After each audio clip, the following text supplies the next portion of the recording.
Assalamualaikum warahmatullahi wabarakatuh. Selamat pagi Bapak dosen dan teman-teman sekalian. Perkenalkan, kami dari kelompok 5 yang beranggotakan Dela Nanda Saputri, Nur Hidayat, Nuriska Sasi Kirana, Teguh Maulana Firmansyah, dan Yose Efredo Panjaitan. Pada kesempatan kali ini, kami akan mempresentasikan materi data mining dengan topik klasifikasi ensemble method. Semoga presentasi ini dapat menambah pemahaman kita tentang bagaimana penggabungan beberapa model dengan menghasilkan prediksi lebih baik dibandingkan hanya menggunakan satu model saja. Pada slide ini, saya akan menjelaskan tentang ensemble learning. Ensemble learning adalah metode yang menggabungkan beberapa model atau bahasa linear untuk menghasilkan prediksi yang lebih baik dibandingkan hanya menggunakan satu model saja. Konsep ini mirip seperti pengambilan keputusan dalam kelompok. Daripada hanya mengandalkan satu pendapat, kita menggabungkan beberapa pendapat untuk mendapatkan hasil yang lebih akurat. Pada ilustrasi ini dapat dilihat beberapa proses, yaitu model 1, model 2, dan model 3. Hasil dari masing-masing model kemudian dikombinasikan sehingga menghasilkan prediksi akhir yang lebih stabil dan akurat. Pada slide kedua, kita akan menjelaskan mengapa ensemble lebih baik. Ensemble learning dianggap lebih baik karena menggunakan prinsip wisdom of the crowd atau kebijaksanaan dari banyak pendapat. Jika satu model melakukan kesalahan, model lain dapat membantu mengoreksinya. Oleh karena itu, keputusan yang dihasilkan cenderung lebih akurat dibandingkan hanya menggunakan satu model saja. Agar ensemble dapat bekerja dengan baik, terdapat dua syarat utama, yaitu setiap model harus memiliki performa yang baik atau lebih baik daripada tebak-tebakan acak. Model kedua, model-model tersebut harus menghasilkan kesalahan yang berbeda. Kesalahan satu model dapat ditutupi oleh model lainnya. Karena alasan tersebut, tingkat error pada ensemble biasanya lebih kecil dibandingkan error pada individual. Itulah mengapa ensemble learning digunakan untuk meningkatkan akurasi prediksi dalam berbagai kasus data mining seperti machine mining. Pada slide ini saya akan menjelaskan jenis-jenis ensemble method. Ensemble learning memiliki beberapa model utama, yaitu bagging, boosting, stacking, dan voting.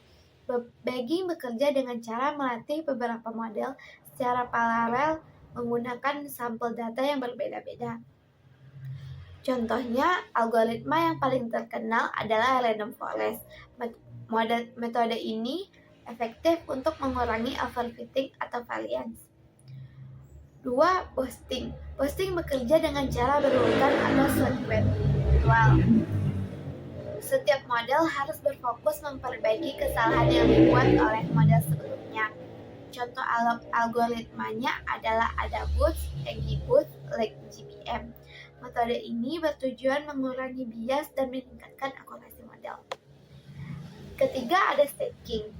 Menggunakan beberapa model yang berbeda, kemudian hasil diprediksi dari model-model tersebut lalu dipelajari kembali oleh model lain yang disebut metalinear untuk menghasilkan prediksi akhir yang lebih baik. Yang terakhir ada voting. Voting merupakan metode yang paling sederhana. Prediksi dari beberapa model digabungkan melalui proses pemungutan suara atau rata-rata probabilitas. Voting menjadi bagian hard voting dan soft voting. Selanjutnya saya persilakan kepada saudari Sasi untuk melanjutkan presentasinya. Baik, selanjutnya saya akan menjelaskan beberapa kelebihan dan kekurangan dari ensemble methods ini. Kelebihannya antara lain mampu meningkatkan akurasi prediksi, mengurangi risiko overfitting, menghasilkan model yang lebih stabil terhadap variasi data, serta mampu menangani dataset yang besar dan kompleks. Namun, metode ini juga memiliki beberapa kekurangan seperti waktu pelatihan yang lebih lama, penggunaan memori yang lebih besar, interpretasi model yang lebih sulit dibandingkan model tunggal, serta implementasi yang relatif lebih kompleks. Meskipun demikian, dalam banyak kasus peningkatan performa yang diperoleh seringkali sebanding dengan kompleksitas yang ditambahkan. Selanjutnya, ada contoh penerapan ensemble methods. Ensemble methods ini telah banyak diterapkan di berbagai bidang. Dalam bidang kesehatan, metode ini digunakan untuk memprediksi penyakit berdasarkan data pasien. Dalam bidang keuangan, digunakan untuk mendeteksi transaksi fraud atau penipuan. Dalam dunia pendidikan, ensemble methods ini dapat digunakan untuk memprediksi kelulusan mahasiswa. Di bidang perbankan, metode ini membantu menganalisis kelayakan pemberian kredit. Sedangkan pada e-commerce, metode ini dimanfaatkan dalam sistem rekomendasi produk agar lebih sesuai dengan kebutuhan pengguna. Hal ini menunjukkan bahwa ensemble methods memiliki penerapan yang sangat luas dalam kehidupan nyata. Selanjutnya, salah satu metode ensemble yang paling populer adalah bagging atau bootstrap aggregating. Proses bagging dimulai dengan membuat beberapa sampel bootstrap dari data training menggunakan teknik sampling dengan pengembalian. Setiap sampel kemudian digunakan untuk melatih satu model decision tree. Ketika ada data baru yang akan diprediksi, seluruh model akan memberikan hasil prediksinya.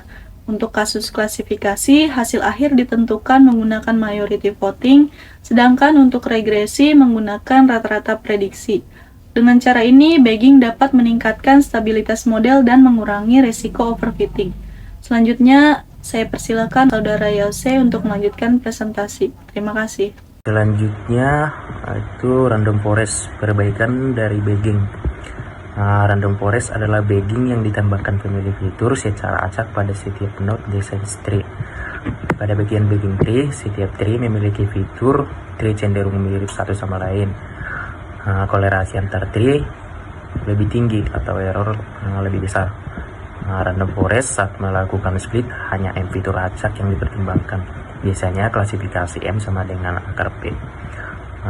Untuk regresi, M sama dengan P per 3. Tree menjadi lebih beragam atau diversi. Error ensemble lebih rendah. Untuk kelebihan random forest yaitu tidak mudah overthinking, cocok untuk data berdimensi tinggi, bisa mengukur fault importansi, lebih tahan terhadap outlier. Kemudian untuk konsep dasar boosting, yaitu boosting adalah metode ensemble yang melatih model secara berurutan atau sekuensial. Model berikutnya fokus memperbaiki kesalahan model sebelumnya. Untuk alurnya mulai dari data training, lanjut ke model 1, lalu ke model 2, lalu ke model T sampai dengan prediksi akhir. Selanjutnya konsep dasar boosting, artinya boosting adalah metode ensemble yang melatih model secara berurutan atau sekuensial. Model berikutnya fokus memperbaiki kesalahan model sebelumnya. Untuk alurnya dari data training, lalu ke model 1, lalu ke model 2, model T sampai ke prediksi akhir. Setelah setiap model bobot data diperbarui, data yang salah diprediksi dapat memperhatikan lebih besar. Perbandingan bagging dan boosting. Pada bagian bagging, training dilakukan paralel atau bersamaan, mengurangi variance. Semua data memiliki bobot yang sama, risiko overthinking rendah. Cocok ketika model mengalami overthinking. Untuk bagian boosting, training dilakukan bertahap atau sekuensial, mengurangi bias, fokus pada data yang salah atau diklarifikasikan. Risiko overthinking lebih tinggi, cocok ketika model masih underfitting. Terima kasih untuk Yose yang sudah menjelaskan slide sebelumnya. Pada slide ini ditampilkan tahapan implementasi ensemble methods. Pertama, menyiapkan dataset yang digunakan. Lalu kedua, melakukan processing data agar data siap diolah oleh model. Lalu ketiga, membagikan data menjadi data training dan data testing. Selanjutnya model ensemble seperti random forest, adaptive boost atau SGBoost berarti menggunakan data training. Setelah model selesai dilatih, melakukan proses prediksi terhadap data testing. Kemudian hasil prediksi dievaluasi menggunakan metrik seperti accuracy, precision, recall, F1 score, dan confusion matrix. Terakhir, performa model ensemble dibandingkan dengan model tunggal untuk melihat peningkatan yang dihasilkan. Selanjutnya,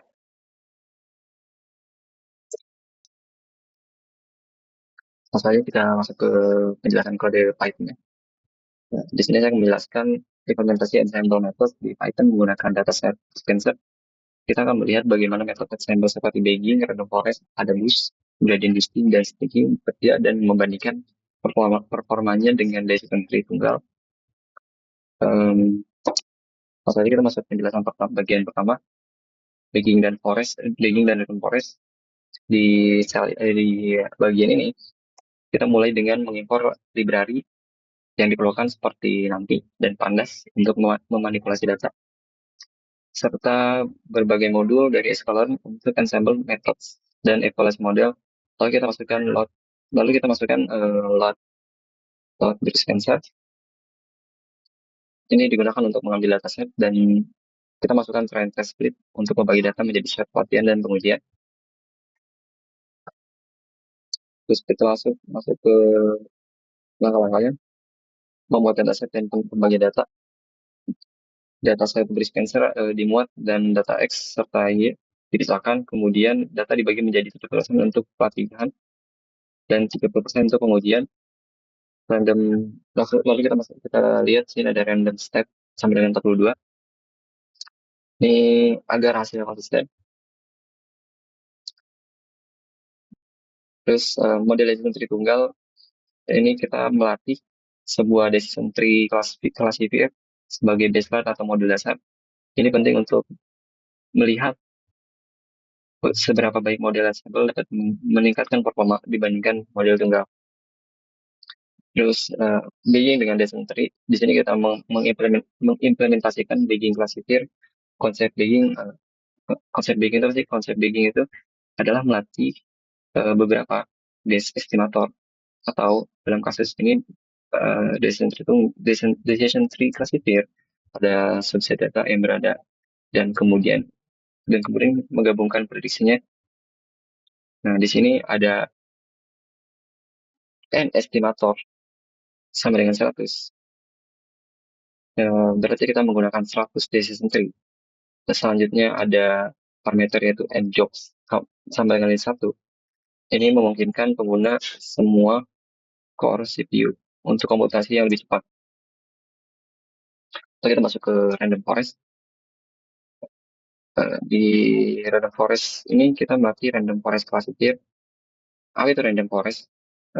Random forest adalah pengembangan dari bagging yang tidak hanya menggunakan subset data, tapi juga menggunakan subset fitur secara acak untuk setiap tree. Ini ngebantu ngurangin variance dan overfitting. Kita lihat di bagian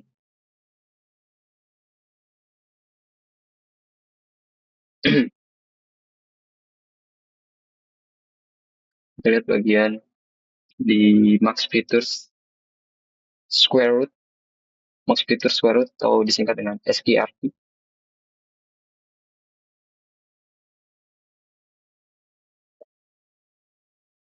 Ini adalah praktik umum untuk klasifikasi.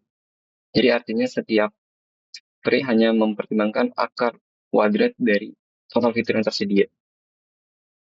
Terus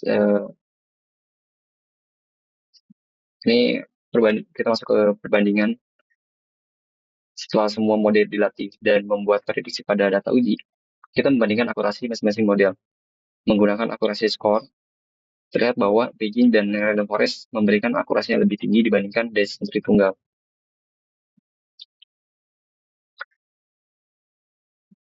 Oke, saya jelaskan outputnya.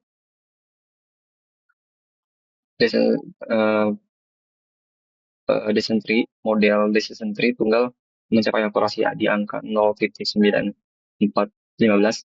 Ini artinya baseline kinerja. Terus lanjut ke bagian bagging. Menggunakan decision tree sebagai estimator dasar, ini meningkatkan akurasi menjadi di angka 0,9591. Ini menunjukkan bahwa menggabungkan beberapa model decision tree dapat mengurangi variance dan meningkatkan kinerja. Terus kita ke random forest dengan angka 0,9708. Ini yang merupakan peringatan dari bagging dengan menambahkan randomisasi dan pemilihan fitur. Jadi ini menunjukkan efektivitas random forest dalam menangani dataset ini. Kita masuk ke top 5 feature importance. Yang pertama, mean concave points ya, di angka 0, menunjukkan angka 0,141934. Ini menunjukkan titik cekung rata-rata pada kontur tumor. Terus ada worst concave points menunjukkan angka 0,127136. Ini menunjukkan titik cekung terburuk pada kontur tumor. Terus ada worst area dengan angka 0,118217. Ini menunjukkan area tumor terburuk. Terus ada mean concavity dengan angka 0,0800557. Ini menunjukkan kedalaman cekungan rata-rata pada kontur tumor. Terus terakhir worst radius dengan angka 0,077975. Ini menunjukkan radius tumor terburuk.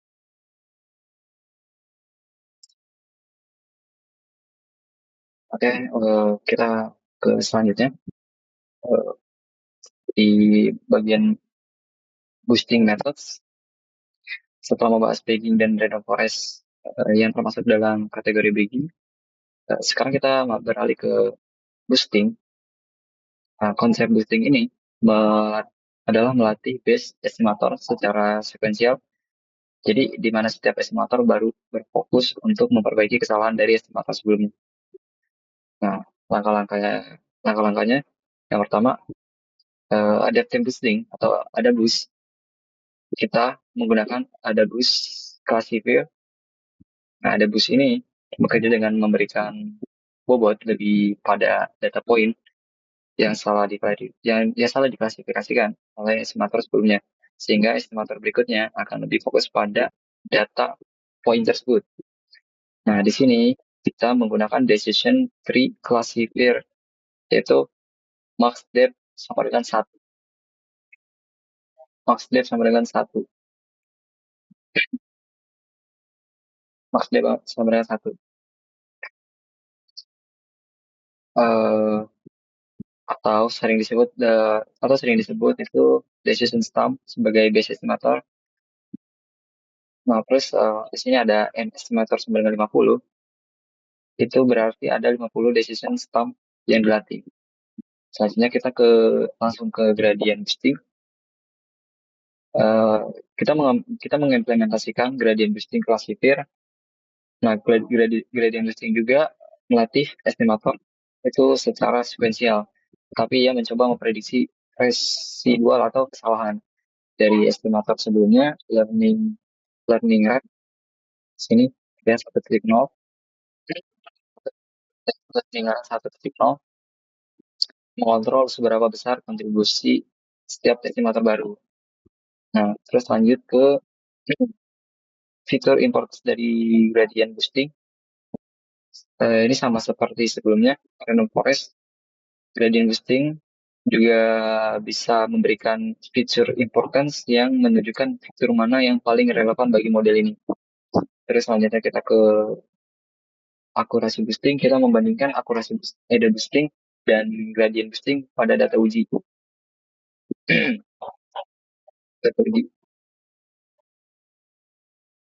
Terlihat bahwa kedua metode boosting ini juga menghasilkan akurasi yang sangat baik.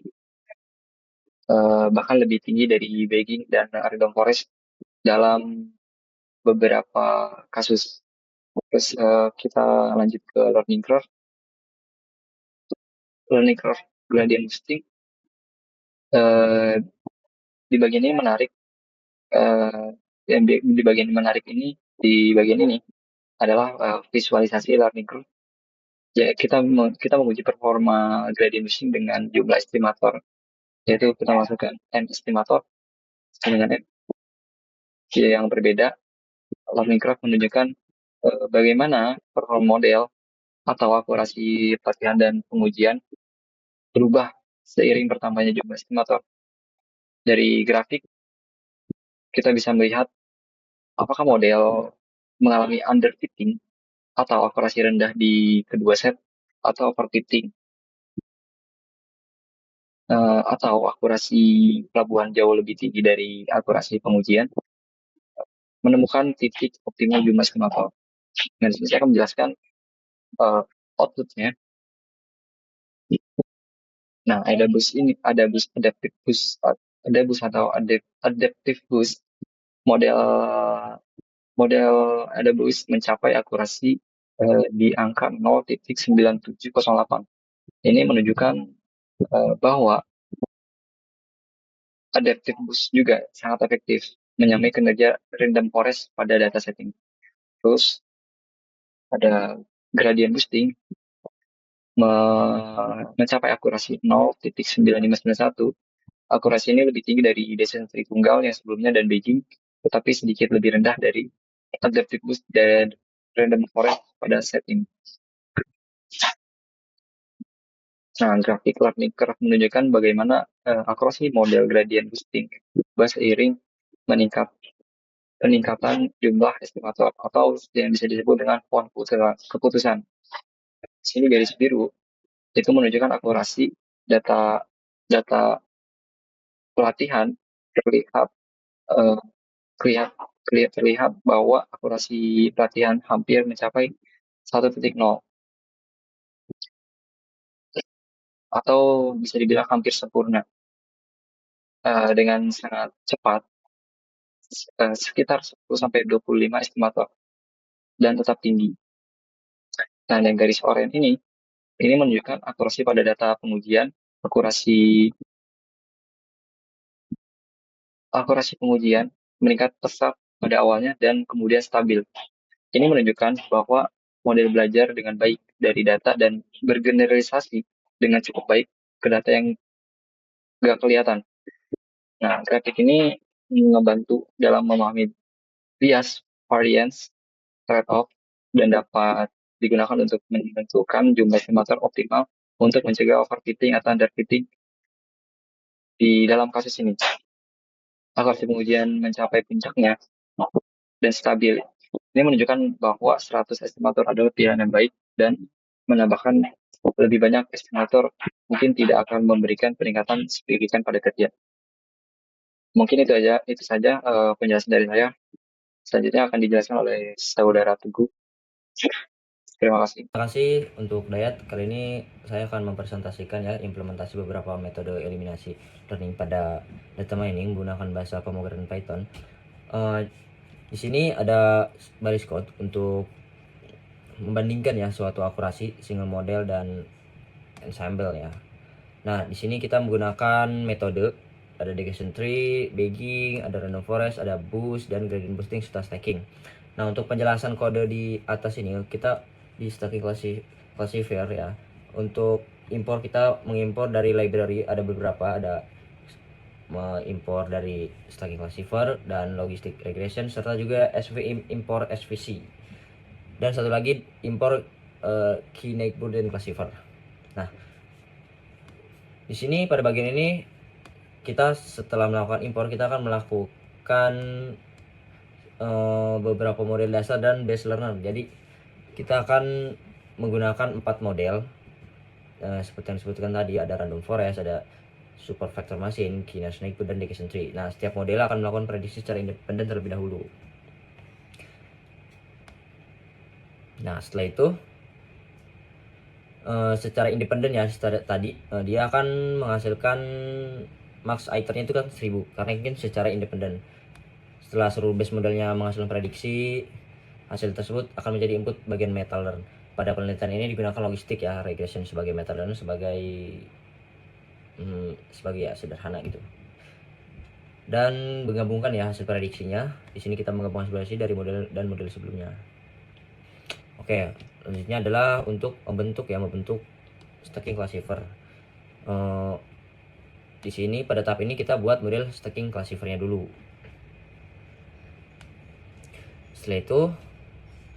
Setelah itu model menggunakan nilai probabilitas di mana prediksi dari setiap base learner dan sebagai fitur baru bagi meta learn. Kita melakukan training. Nah, di sini kita akan melakukan training hasil dari akurasinya ya. Di sini di baris ini kita melakukan training nih, akurasi perbandingan akurasinya dari single model dan ensemble. Nah, setelah itu maka akan dihasilkan output sebagai berikut ini. Perbandingan semuanya. Ada single decation tree-nya ada 0,9415 dan baggingnya 0,9591 dan random forest 0,97,8, ada boost 0,9708, gradient boosting 0,9591 dan stackingnya 0,9825. Nah, di sini ada perbandingan ya dalam bentuk diagram perbandingan single model dan ensemble-nya. Nah, berikut adalah bagian code untuk classifier. Baik, selanjutnya kita mengevaluasi ya menggunakan CV comparison atau menggunakan cross validation ya. Setelah membandingkan akurasi pada data testing, kita melakukan evaluasi lebih lanjut ya menggunakan teknik CV. Nah, jadi tujuan cross validation ini kan untuk mengukur kestabilan model pada beberapa pembagian data yang berbeda sehingga hasil evaluasi itu menjadi lebih objektif.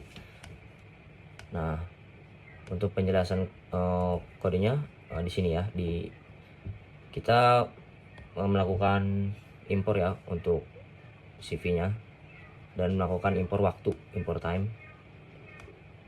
Nah, di sini ada cross validation ya dengan 5 volt ya, atau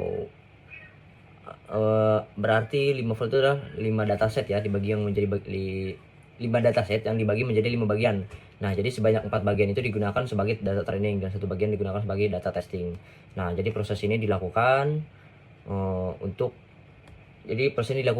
di mana dia akan 5 kali ya, sehingga seluruh data itu semuanya buat jadi data testing gitu. Nah, setelah itu fungsi ini dari CV ini ya, dari cross fail score ini digunakan untuk menghitung ya akurasi setiap fault. Nah, jadi hasil dari 5 pengujian tersebut kita bagi rata sehingga semua menghasilkan mean akurasi. Selain itu dihitung juga standar deviasinya atau standar yang menunjukkan ya kestabilan model. Nah, maka dihasilkan dengan hasil outputnya sebagai berikut dengan model mean akurasi standar training time, ada detection tree, random forest, ada boost, gradient boosting, dan stacking. Nah, ini terdapat ya hasil outputnya. Baik, jadi kesimpulannya, ensemble method itu merupakan teknik dalam data mining yang menggabungkan beberapa model pembelajaran untuk menghasilkan prediksi lebih akurat dan stabil dibandingkan menggunakan satu model saja. Metode seperti bagging, random forest, dan boosting memiliki pendekatan yang berbeda dalam meningkatkan performa model, baik dengan mengurangi variance maupun bias karena mampu meningkatkan akurasi dan ketahanan model terhadap berbagai kondisi data. Ensemble method banyak digunakan dalam berbagai bidang seperti kesehatan, keuangan, pendidikan, dan e-commerce untuk mendukung pengambilan keputusan yang lebih baik. Oke, demikian presentasi dari kelompok kami mengenai ensemble method. Kami berharap materi yang telah kami sampaikan dapat menambah wawasan dan pemahaman mengenai salah satu teknik klasifikasi yang banyak digunakan dalam data mining. Apabila terdapat kekurangan dalam penyampaian maupun materi, kami mohon maaf. Dan terima kasih atas perhatian Bapak dosen dan teman-teman sekalian. Wassalamualaikum warahmatullahi wabarakatuh.